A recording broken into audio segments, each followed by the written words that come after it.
What's the meaning of consolation prize?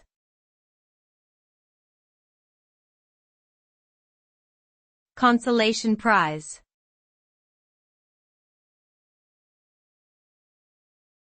Consolation prize.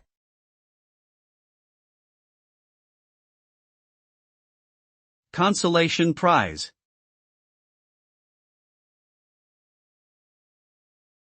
Consolation prize.